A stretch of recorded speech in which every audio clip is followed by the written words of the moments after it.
ফারুকের গায়ে আঘাত করেছে ওই হাত আপনারা ভেঙে দিবেন। অন্য যদি জেলে যেতে হয় হুকুমদাতা হিসেবে 1 নম্বর আসামি আমি হবেন বললাম।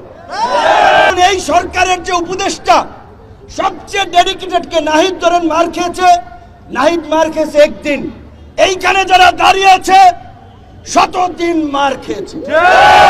28 বছর পরে ডাকসুর ভিপি হয়েও ক্যাম্পাসে যে কয়বার মার খেয়েছি, অনেক উপদেষ্টা আওয়ামী লীগের বিরুদ্ধে ওই কয়েকদিন বক্তব্য দেন নাই।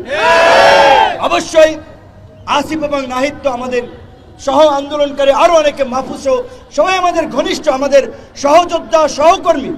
একসাথে এনআরসিসি এর বিরুদ্ধে আন্দোলন করছি, ডাকসুতে নির্বাচন করেছে, তারা ছাত্র অধিকার পরিষদের সাথে ছিল।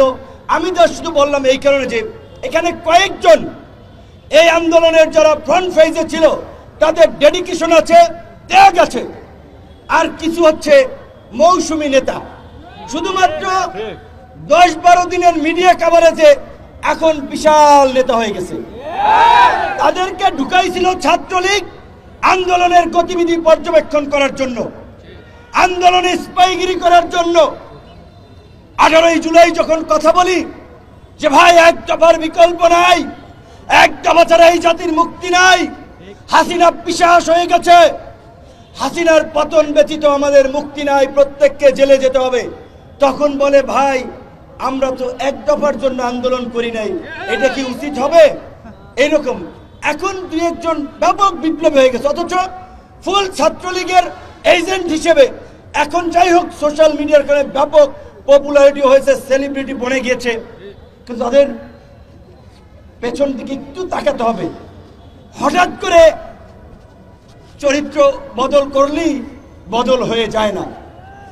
তো গতকালকে এই আহতদের এবং বিশেষ করে হামলায় ফারুককে যারা আহত করেছে, আহতদের ব্যানারে এসে, আমি জানি না এটা সার্জিসকে বলতে হবে, এখানে জুলাই মুভমেন্ট ব্র্যাকেটের জার্নালিস্ট নামক একটা হোয়াটসঅ্যাপ গ্রুপে সার্জিসের ফরওয়ার্ড করে একটা মেসেজে সাংবাদিকদের কাছে চক্ষু ইনস্টিটিউট হাসপাতালের এই দুর্বৃত্তদের নিউজ কভারেজের একটা মেসেজ আমি দেখতে পাচ্ছি। এটি যদি সঠিক হয় তাহলে গতকালকে থেকে সার্জিসের সম্পৃক্ততা নিয়ে যে অভিযোগটি এসেছে সেই বিষয়ে সার্জিসকে পরিষ্কার করতে হবে। যেহেতু আহতদের চিকিৎসার জন্য ক্ষতিপূরণ দেওয়ার জন্য জুলাই ফাউন্ডেশন গঠন করেছে, সেটার তিনি দায়িত্বে আছেন, তাহলে